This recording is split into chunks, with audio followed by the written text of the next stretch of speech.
VVPAT, जब हमारी पीठासीन जी को ये निर्देश दिए गए हैं कि जब आप सामग्री रिसीव करोगे तो इसको पीछे से ऑन करके इसका बैटरी स्टेटस देखोगे। क्लियर है? जब हम इसको ऑन करते हैं इट मींस इसका हम इलेक्शन सेशन स्टार्ट कर देते हैं। जब हम इलेक्शन सेशन स्टार्ट कर देते हैं तो उसको एंड करना जरूरी होता है, उसको क्लोज करना जरूरी होता है, उसको उसका रिजल्ट देखना जरूरी होता है, उसको क्लियर करना जरूरी होता है। आप सबको पता है। मगर जब हमने इसको सेशन को ऑन कर दिया है तो अब हम इसको सबसे उसके बाद हम बैलेट इशू नहीं कर सकते। पोल क्लोज कर दिया है सर ने, यानी कि सीआरसी के कितने स्टेप कर दिए? कितने स्टेप कर दिए? दूसरे स्टेप कर रहे हैं ना सर, क्योंकि सीआरसी का दूसरा स्टेप कर रहे हैं। इतना सीआरसी का दूसरा स्टेप हो रहा है, 2.5 मिनट का टाइम है, उस बीच में मैं बता देता हूँ। कितनी बार ऑन हुई है इसका पता लगाया जा सकता है कि कितने इलेक्शन सेशन इसके द्वारा किए गए हैं। इसकी जो 7 पर्चियां स्टेटस बताने वाली आती हैं उस पर लिखा रहता है। सब चीज आप देखेंगे इस पे इलेक्शन सेशन कितना लिखा हुआ है, इसमें देखेंगे सर 75 किसके पास था, यानी कि अभी तक ये 75 आया किसके पास। हम रिजल्ट देख रहे हैं, हमने इसको ऑन कर लिया है, क्लोज कर दिया है, रिजल्ट देख रहे हैं। अब सीआरसी करने के लिए किस चीज की जरूरत है? क्लियर करिए। ये सर ने बता दिया था कि यदि इसकी पर्ची कट के नहीं गिरेगी इट मींस हमारा क्या, वीवीपैट खराब।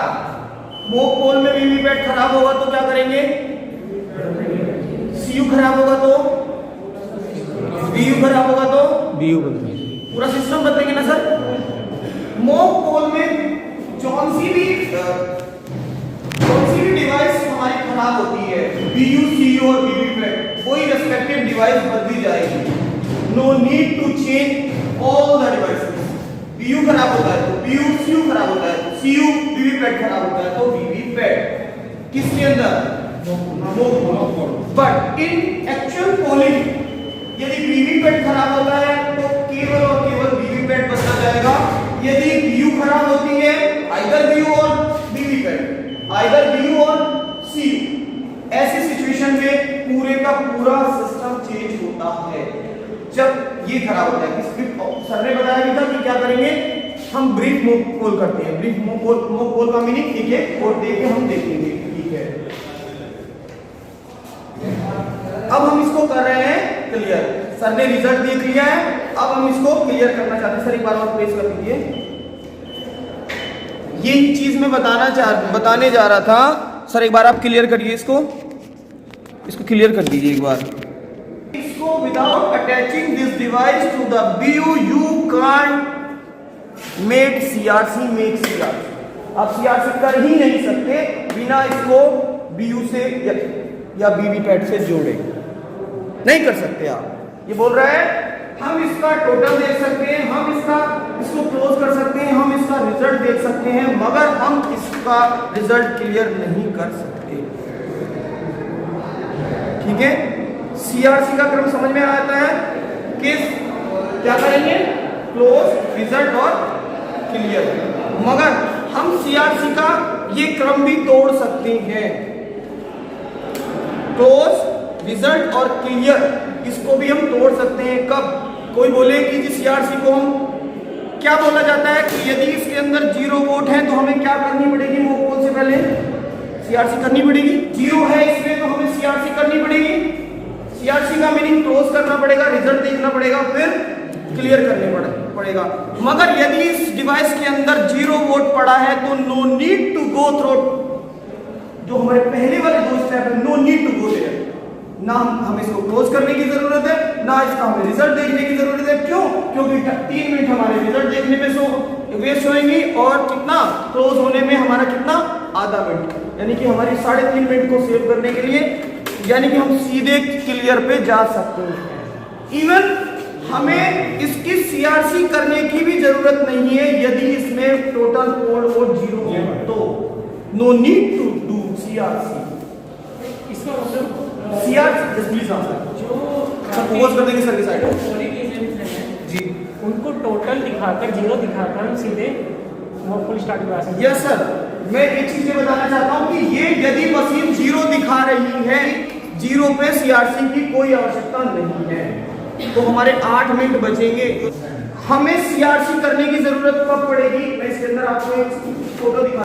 सीआरसी के बाद यदि आप मशीन क्लियर है, क्लियर के बाद आप बैलेट देते हो, तब आपको सीआरसी की जरूरत पड़ेगी। यदि आपने बैलेट नहीं दिया है तो no need to do CRC कर दोगे मशीन को, यानी कि आप क्या कर दोगे, ऑन करने के बाद इलेक्शन सेशन स्टार्ट कर दिया तो आपको उसको क्लोज करना पड़ेगा, उसका रिजल्ट देखना पड़ेगा, उसको क्लियर करना पड़ेगा। तो मैंने क्या बता दिया था कि आपको 8 मिनट तक इसमें जाना पड़ेगा और उसके लिए आपको फिर उसे जोड़ना पड़ेगा, मगर कोई आवश्यकता नहीं है। यदि आप इसको ऑन करके ऑफ करते हो बिना बैलेट दिए तो आपका सेशन तो बड़ा है, मगर वो पोल स्टार्ट नहीं हुआ। पोल स्टार्ट कब होएगा, जब आप इसमें बैलेट डालोगे। इस बात को भी आप अपने माइंड में रखें, पोल कब स्टार्ट माना जाएगा, जब उसमें बैलेट चले जाएंगे। हो सकता है कि कहीं जीरो दिखा रहा और फिर भी पोलिंग एजेंट बहस पे आ जाए कि जिसको सीआरसी करो तुमको ये फोटो दिखा देना, क्योंकि आपके पास जितनी नॉलेज रहेगी, नॉलेज से पावर जितनी नॉलेज रहेगी उतना बढ़िया है।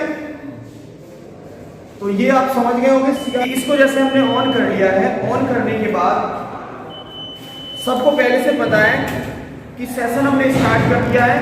इसको आपने क्लोज, यानी हमारा पोल चल रहा है, हमने इसको क्लोज नहीं किया, आप इसका रिजल्ट नहीं देख सकते, भले इसको सील ना किया हो, रिजल्ट नहीं देख सकते आप, इनवैलिड बताएगा। इसको आप क्लियर नहीं कर सकते, इनवैलिड बताएगा। ये वाला तो आपको क्लियर हो, कोई क्लोज बटन नहीं दबाएगा। आधी यानी कि रात के बाद 12 बजे के बाद जब नेक्स्ट डे आ जाएगा तो इसमें आ जाएगा इलेक्शन एक्सीडेड। मान लो किसी पोलिंग पार्टी ने इसके क्लोज बटन को नहीं दबाया 14 तारीख में, तो 14 तारीख की नाइट के बाद ही इसमें क्या आ जाएगा, इलेक्शन एक्सीडेड। इसका रिजल्ट एक्सेस करने के लिए इलेक्शन कमीशन से परमिशन लेनी पड़ेगी, तब आप इसका रिजल्ट एक्सेस कर पाओगे, नहीं तो नहीं कर पाओगे।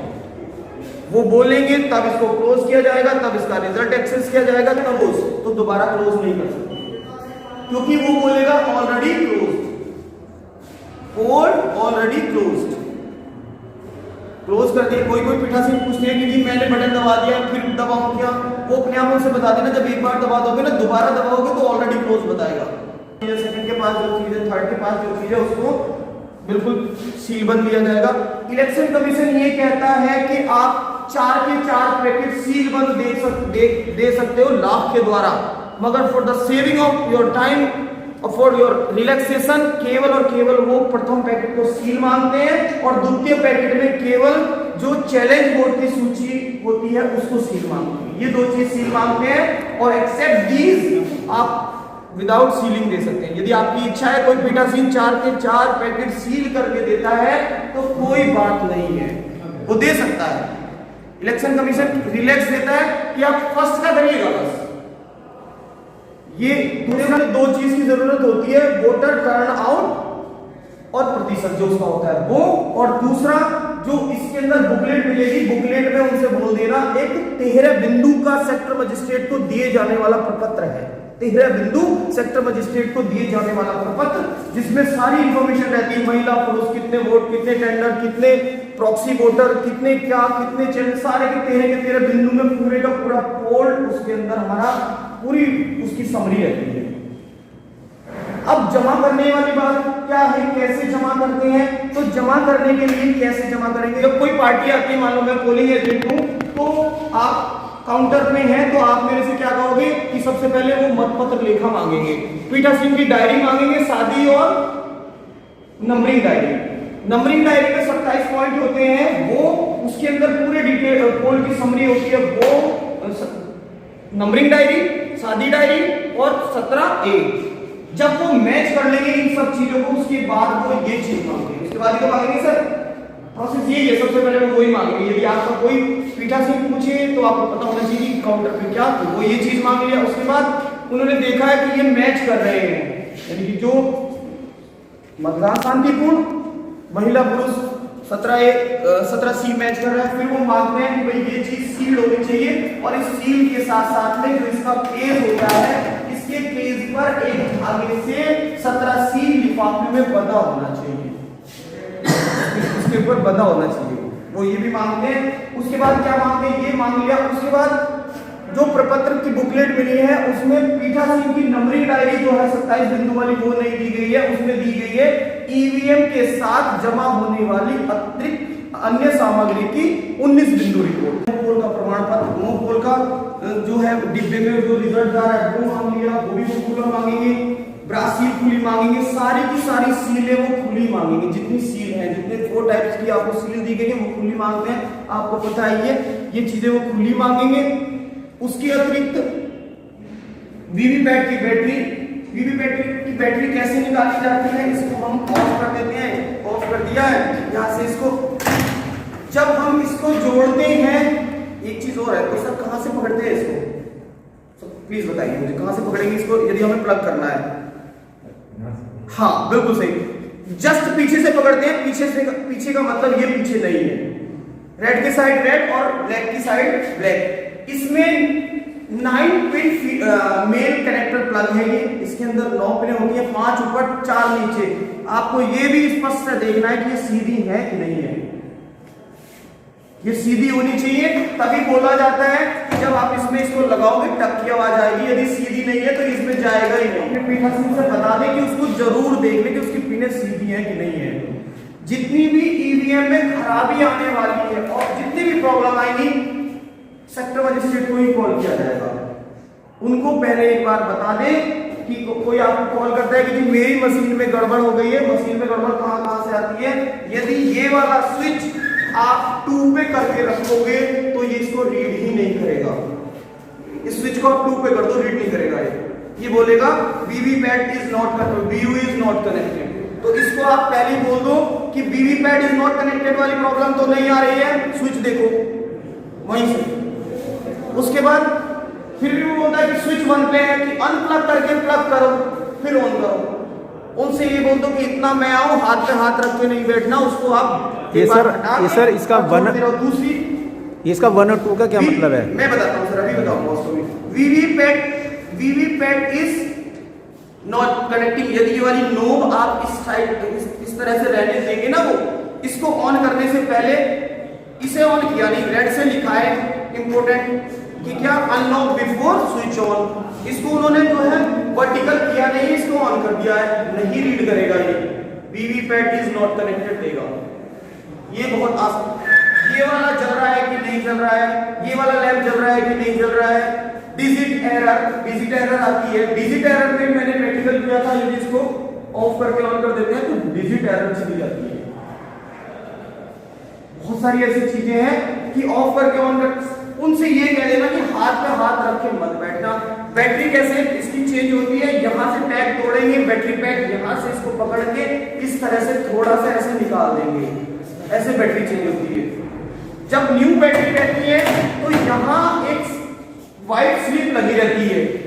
उस स्लिप को भी आप देखोगे ना तो उसको कि रिमूव बिफोर यूज लिखा रहता है, व्हाइट से उसको हटा देंगे। कभी कहेंगे भाई कैसे होगी बैटरी पैक। उसके बाद इसको सर ने उनका फॉर्मेट बताया है कि ये जो ईवीएम है, ईवीएम अगर जो वीवीपैट या कोई भी डिवाइस मोकपोल में होती है उसका अलग सर्टिफिकेट है, एक्चुअल में होती है उसका अलग। इसमें कितने कैटेगरी की ईवीएम होती हैं सर, कितने कैटेगरी की होती है प्लीज कोई बताइए। देयर आर 4 टाइप, 4 कैटेगरी की मशीन होती है। एक होती है जिसके अंदर कोई एरर नहीं आती, जिसमें पोल हो रहा होता है। एक ड्यूरिंग द पोल जिसमें एरर आ जाती है, वो जिसमें कोई एरर नहीं आई है ए कैटेगरी। जिसमें during the actual poll error आई है बी कैटेगरी। जिसमें मॉक पोल के दौरान एरर आई है सी कैटेगरी। और जो आपके पास रहेगी, जो कहीं अभी यूज नहीं हुई, जो आपको रिप्लेसमेंट में देनी है, वो डी कैटेगरी की मशीन है। 4 टाइप की मशीनें रहती है जो आपको पहले भी बता दिया गया होगा। जो मान लो हमारे पास 14 कैंडिडेट आए हैं, 15 कैंडिडेट आए हैं, तो उसमें नोटा नीचे नहीं रहेगा, ऊपर ही रहेगा। नोटा ऊपर ही रहेगा, ऐसा नहीं होता है क्योंकि इसको हम यहां से खोल के ये सर खुले रहते हैं। इस तरह से इसमें बटन हमारे क्लोज रहते हैं। ऐसा नहीं कि नोटा नीचे खुला रहेगा। इसमें एक और एरर है, मैं हाथ के हाथ आपको बता देता हूं। ये आप वहां नहीं कर सकते क्योंकि यहाँ एड्रेस टैग लगा रहेगा, पिन पेपर सील लगी रहेगी, इसको प्रेस किया जा ही नहीं सकता। सावधानी ये बताने की है कि ठीक है, इसमें BU इज नॉट कनेक्टेड कब देता है? यहाँ थंब व्हील स्क्रॉल विंडो रहता है, थंब व्हील स्क्रॉल विंडो में दो व्हील रहते हैं नंबरिंग वाले। यदि उसमें 0 1 सेट है तो एक BU यूज हो रही है, 0 1 0 2 इसका मतलब दूसरी BU, 0 3 तीसरी BU, एक साथ सीरीज